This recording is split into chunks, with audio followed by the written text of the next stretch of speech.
Enter the realm of KSBM radio's creation. Student-led from inception to narration. Crafting content from dawn until dusk. All students involved in the work and the fuss. In the heart of Townview where voices reside. Student-led discussions where ideas collide. From interviews with leaders, peers, and businesses. Just watch us work creating innovative content. Every aspect managed with student finesse. From podcast production to social media press. No task too daunting, no challenge too grand. KSBM Radio, we taking a stand. KSBM Radio, students leading the way. Every task idea, we seize the day. Witness now as all of our efforts break through. KSBM Radio, the voice of Townview.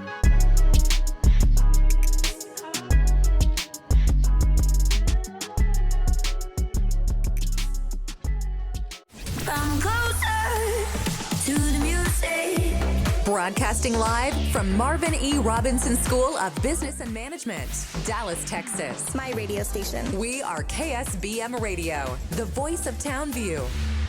Hello, everyone, and welcome to KSBM Radio, the voice of Townview. I'm Santi. I'm Ruby. Blossom. I'm Bruce. And today we continue our special SBM 50 and TMC 30 alumni series. All year, we're celebrating Townview graduates who are making an impact, and we're starting right here with someone who walked the same halls we do now. Our guest today is Mr. Aaron Marshall, a proud graduate of the Business Magnet Center class of 2006. After BMC, he went on to study at the College of Visual Arts and Design at the University of North Texas and built a career in graphic design and leadership. For more than 18 years, he has worked in the graphic design industry while simultaneously working with the Delta Airlines executives. Mr. Marshall, welcome back to Townview, and we are honored to have you with us today. Is there anything you'd like to share with us before we begin? Well, first, it's nice to be back in these hallways. You guys have so many great opportunities being in this program and just at this school alone. You don't realize how many doors it opens for you. But you'll find out. Do you just want to get started? Yeah. So I guess to get started, one first question we have for you, I guess reflecting on your decision to attend the School of Business and Management, what initially attracted you to it, and how did your first impressions influence your experience here? Well, what initially attracted me to Townview was the opportunities that I've constantly heard about. My mother was a city planning commissioner when I was going into my freshman year. So, of course, my exposure was a little different than everyone else at South Oak Cliff and Carter High. And funny story, Townview actually denied me for my freshman year. I was a little bitter about that, but it's okay because you dust yourself off and you try again, right? And I was accepted the sophomore year, so I kind of came in at a disadvantage. But I love challenges even at a younger age, so me coming in as an underdog, it was just like, okay, what am I going to get into here? What am I going to learn? How is this going to challenge me? Because normal schools, they just, they were boring. This one, it left a whole lot more to the imagination. And how did you bounce back when you got denied your freshman year? I just didn't sweat it. I don't sweat the small things. Just because someone tells you a no the first time doesn't mean it's a no forever. And there's always more opportunities everywhere you go. So you should never get discouraged. That never really bothered me. Well, during your time at BMC, what extracurriculars did you do outside of the normal classes, and how did that contribute to your personal growth? Okay, so I was one of those guilty students that didn't really participate in extracurricular activities. I kind of just did my own thing when it came to just doing stuff in school, just in general, because I was like, okay, let me come in, do my time, and go home. To me, it was kind of like a job that was a mission, because the sooner I could graduate, the sooner I could get out into the real world. So, it wasn't really all that bad.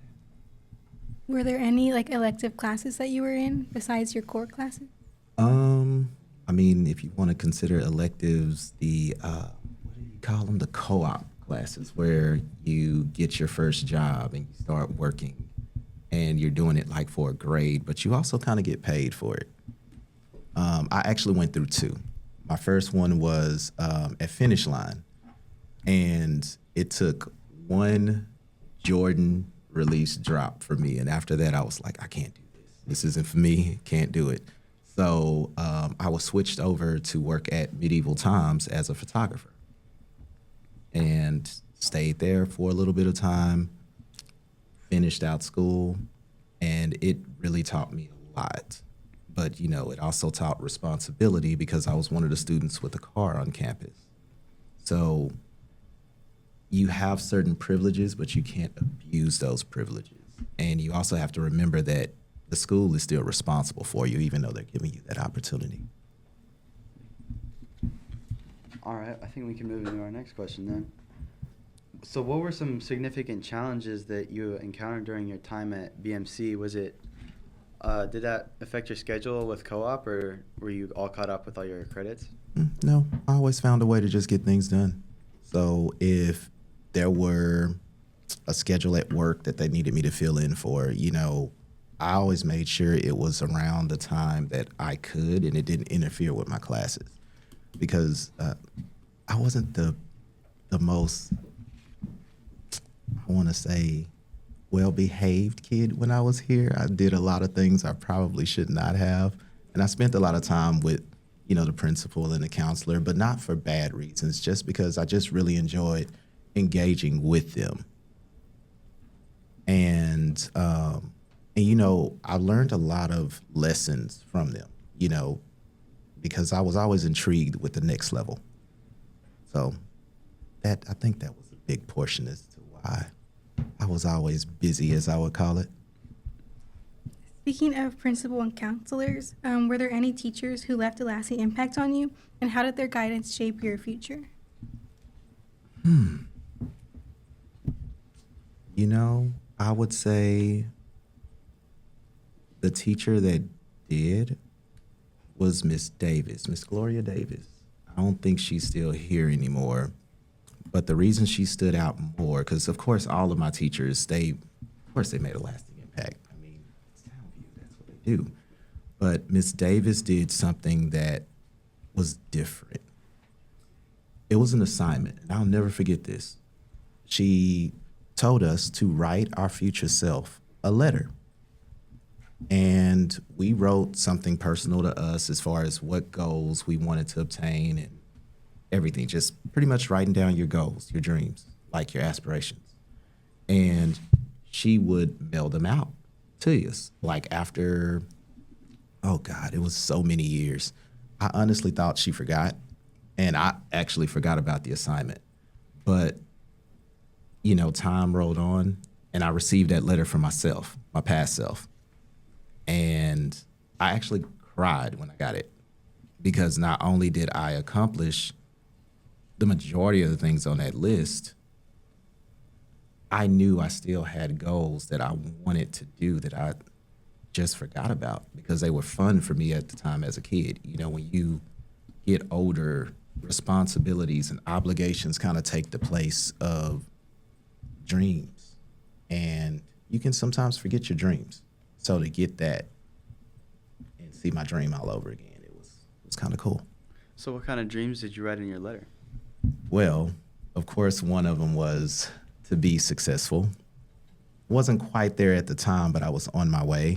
And also to pursue my art, being an artist, being more so in the show space, the mainstream. And I kind of just got away from that overall. And once I read that letter, I said, I'm not doing this anymore. So as soon as I got my act right, cleared up my face, I went straight into Hobby Lobby, picked up a canvas, and started right back at doing what I did. And I'm really big on tech. So my idea, even back then, was to combine the world of art, graphic design, and technology. And so on Instagram, I call myself the Architect.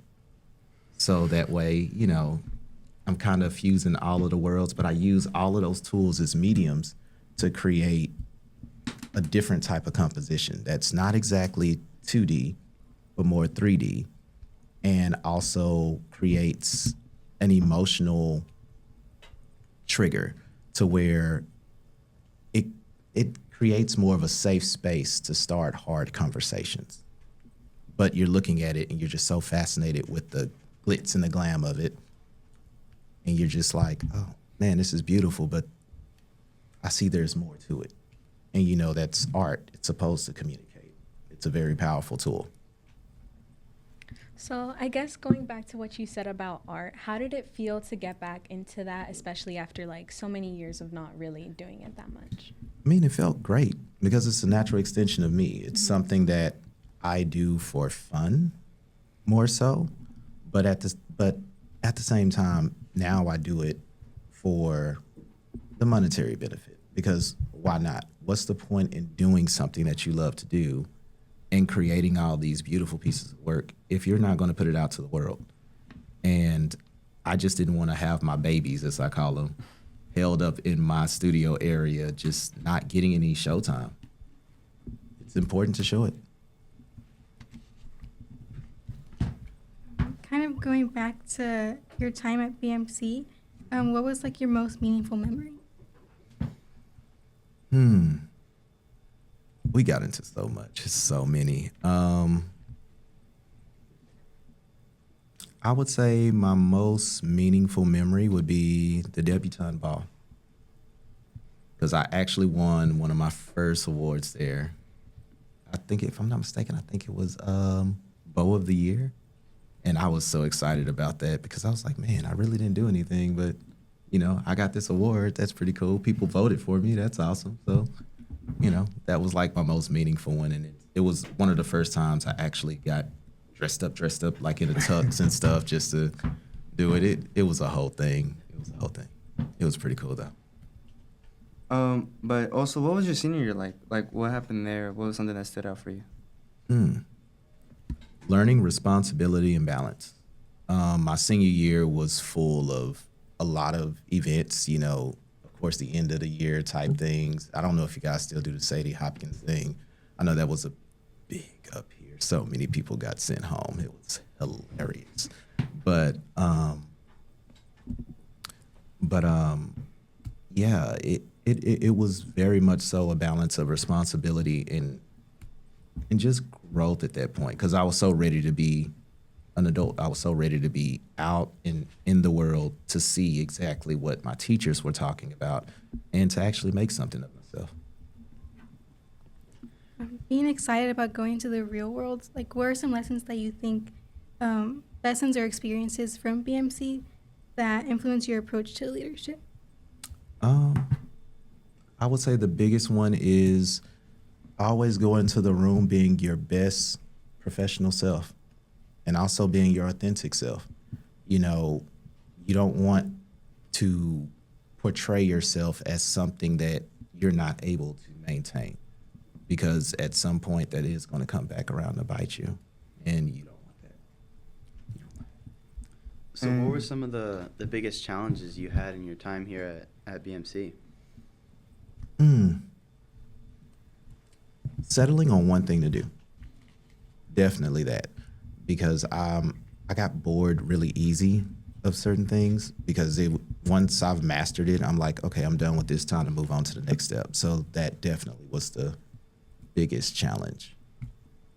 And after BMC, you went on to study at UNT, right? I just wanted to ask, how was that college experience? And just tell us a little bit about that era.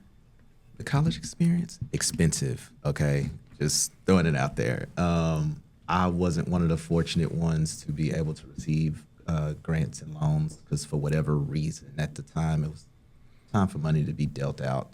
They would always run out conveniently. So I worked out of pocket to really get through my schooling and just pay for my books and stuff. And yeah, it was, again, it was more responsibility that I learned going through college and decision making, because in school, it's kind of like you're told this dream or this experience that is entirely different when you walk out into the real world. You know, hey, go out and get a job, you know, get this, study this area, you know, you'll make a lot of money. But what's not really being talked about is how hard it is to find a job. And around the time my class graduated, you know, that was around the time of a recession. So our whole norm was shaken. So we had to figure it out. We had to strategize. I honestly feel like my class has gone through so many historic events that it's kind of unreal. It's like going to history class and seeing events in the history book, but at the same time, you were like, I was there for that. I was there for that. And then you realize, dang, am I really that old? And how did your time at UNT help your career in both Delta and your graphic design? Oh, helped it tremendously. It teaches you how, well, of course, with me going through communications and art, moving planes, it's important to be able to communicate. And when you're speaking with customers, it's important to be able to communicate policies, procedures, and just in general when they're angry. And trust they get angry. It's just one of those things to where it really set the foundation of what it is I need to do on that particular level. Because again, you come out thinking that you have all the answers and you don't. It's always a learning experience. After your time at UNT, you went on to become a project lead at Delta Airlines. Mm-hmm. What does a typical day look like? Well, it looks like a lot of work because when I'm not doing the actual project, I'm operating in the actual operation. So what I also do, I handle complaints and correspondence from Delta.com and the executive correspondence from the CEOs, SVPs, EVPs, all of them, because our customers feel like when they write into an executive, they're going to get a different answer. So we have a dedicated group of people, pretty much chosen to write on their behalf and try to find the yes and the no's.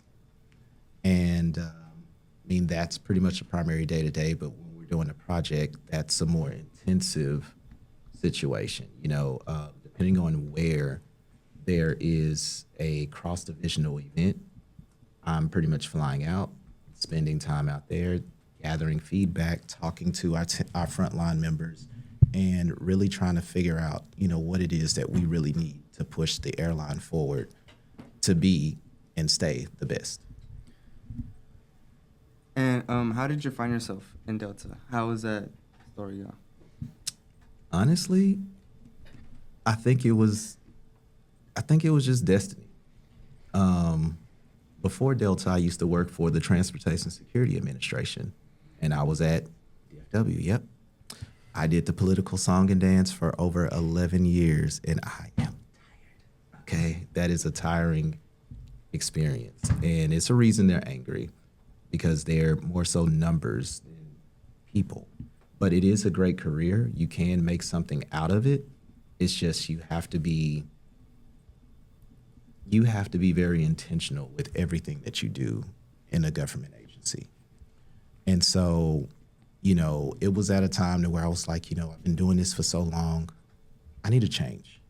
I don't want to keep doing this position because I feel like there's way more for me here. So, went out, applied. The first time I actually applied for Delta, I did flight attendant. And I didn't get a very important email to tell me what to bring. So when I walked into the office and they were like, yeah, where's your passports and stuff? I was like, yeah, this isn't going to go well at all. So, I scratched that. And then the second one, that was actually where I joined Res and Care. And when I joined Res and Care, it's kind of like it was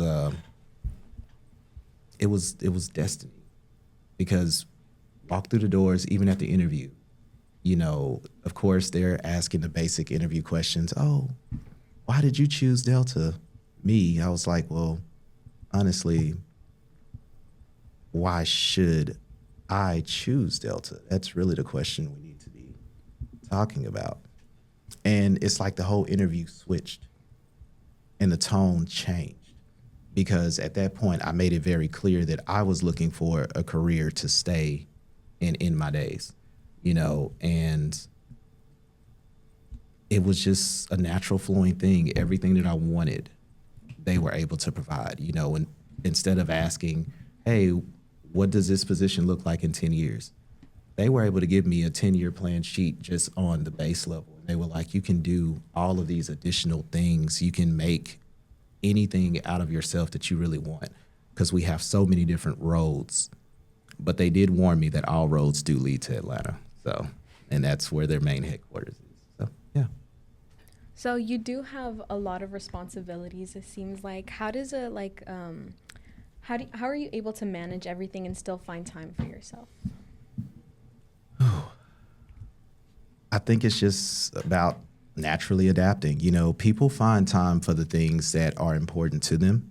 I mean, like every day you find time to eat. You're going to find some time to eat, whether it's sitting in front of the TV or just, sitting in front of the computer when you're at work. You're going to find some time to eat. So what I do, I just try to really capitalize on my actual work hours.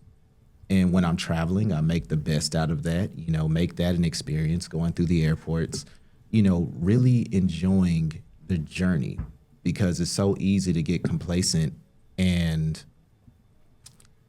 take for granted the experiences that you're having that other people don't have access to. To be able to walk through the airports and fly on business, go to all these different places and stay, and pretty much just stay for a short period of time, and you get so much of an open window. It's very, very inspiring. What aspects of your career do you find most fulfilling, and what motivates you to keep pushing forward? The fact that you can always keep climbing, as we always say. There's no ceiling, and opportunities constantly present themselves, and you're always open to apply and go after them, and there's always a chance that you can obtain them. So you did mention that you kind of, once you've mastered something, you don't really like to stay in it. Are there opportunities for you to grow and develop in the career that you do? Mm-hmm. Always. It's always a challenge, and it also scratches the creative itch, because I'm on my project. I'm actually working with the customer design experience department. So it's like I'm still creating, but I'm doing it in a different way. I'm doing it in a way that's supposed to help the company be better. And that's the purpose of my art. It's to make things better, to make people feel better. So, I mean, it always feeds that part of the soul. So what were some of the personal strategies that you've developed over time to help you with the challenges you were faced with in your job? Just my overall mentality of just get it done. Just do it. I don't take on more than what I can handle. And that's always important. You want to say yes to everything, but realistically you can't. You're only human. It's only 24 hours a day. You need to rest properly. And, you have to take care of yourself. I mean, I'm pushing 40 and people still think I'm in my 20s. So I take that as a win any and every day. With taking care of yourself, how do you balance your work life at Delta and your artwork outside? To me, they kind of work one and the same, because even when I'm at work, I'm still creating in my head. So it's like I'm getting new inspiration, and I'm able to step away from the studio, the paintbrush, the canvas. And when I step back to it, my ideas are different, because I've just had a different experience. I've experienced a new emotion that I've now seen a version of how to portray on the canvas. So, I just step away, paint a little, leave, go have my experience, and just bounce back and forth. But it seems to work simultaneously. Do you definitely think that your career and your artwork complement each other, go hand in hand? Very much so. Very much so, because I have to be creative in finding solutions to problems that are pain points. So it's like I can't address a complaint without finding a creative way that works within our policies, our guidelines, and our legal, coming up with a solution. You have to, because it's a problem that everyone's complaining about that needs to be addressed, and there's no such thing as an impossible problem. And for your art career, this is just something I was curious about. I was just wondering, what are your thoughts on AI in the art world, and what's happening now with like modern art and people using more AI in their art? Well, of course, the tech side of me is just like, AI is cool, but I honestly feel like AI is being overused more than what it should. AI should always be a tool, never a ask all be all. And that's what I'm seeing it transform into. You go to ChatGPT or Copilot, and it composes your whole letter that you're supposed to be writing from the heart, or you're supposed to be putting some thought and energy into. And I feel like it's becoming more of a crutch, and it is dumbing down our society a bit, because now we're not exercising our brains to really do what AI is doing. And we were able to do what AI was doing before. But now it's just like, oh, well, throw it in AI, it saves us time. But what are you doing with that time? How are you enhancing your brain? How are you enhancing your skills? Are you going over and reading and absorbing what AI has done for you? If the answer is no, then you're not really learning from it, and you're not using it as a tool. You're using it as a person to do a job, and I don't think that that's right. So would you say that AI affects people's creativity in a way? Most definitely. Most definitely. You kind of lose a piece of it, because if you're always going to AI to get an idea or to get past that creative block, I mean, how are you learning to grow as a natural artist? Like, you're not experiencing the world, you're experiencing your phone screen and a digital keyboard. So it takes away. You mentioned that Delta gave you a 10-year timeline when you were interviewing, but where do you see yourself in 10 years for your professional career? Ooh, that's a good question. And just like with this journey so far in Delta, I can honestly say, I don't know, but I know it's going to be in a much higher position. And I know that what I will be doing will be making a difference. We have over 300 different departments. So there's no way to know where you're going to end up or what naturally just falls to you. So, one thing I can say is I'm definitely going to be one of the ones to make a difference at this company and leave my mark in their history. I've already started, so it's only natural that continues. And you just mentioned that there's like over 300 departments. Did you ever have like make a connection and network with and have a really strong relationship with someone in that work field that helped you in your career? Yeah, actually more so now, I would say my connection has been with service recovery. So I can definitely see a future in that as my potential next immediate step. But moving forward, truly the sky's the limit. You just don't know where you're gonna land. So to reflect on your journey as a BMC alumni, what kind of legacy would you hope to leave to your future generation here at BMC? One that doesn't disappoint, that is for sure, because you guys are brutal with the criticism, all right? But I would want to be one of the ones that set the example to be like, that could be me. I would want to follow in those footsteps, but I would also want to do better. I could do that, and I can be better. You always are supposed to strive for the stars.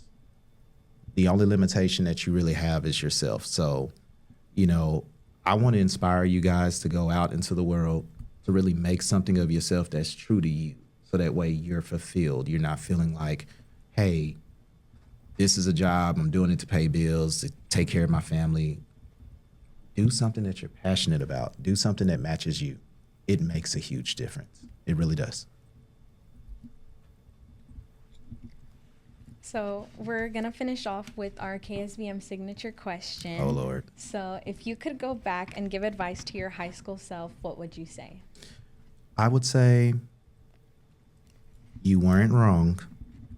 You should have trusted your instincts a little bit more, but you never strayed the path. And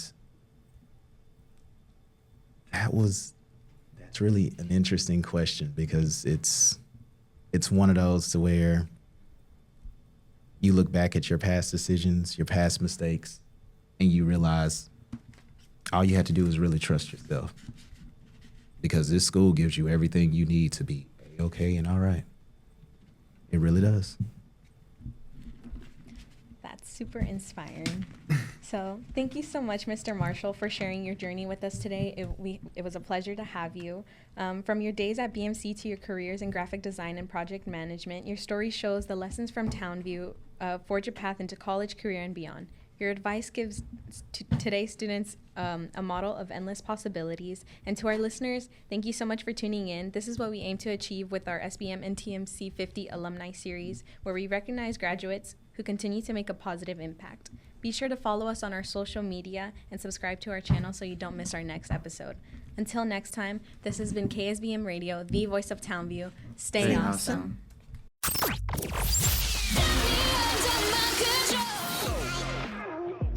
Thank you for listening to KSBM Radio, the voice of Townview. My radio station. We hope you enjoyed the great content and great discussion, all from a student's perspective. Make sure to follow us on Twitter for the latest updates at KSBM_TVT or on Facebook at KSBM Radio. Add them on Facebook. Check them on Facebook. Take care.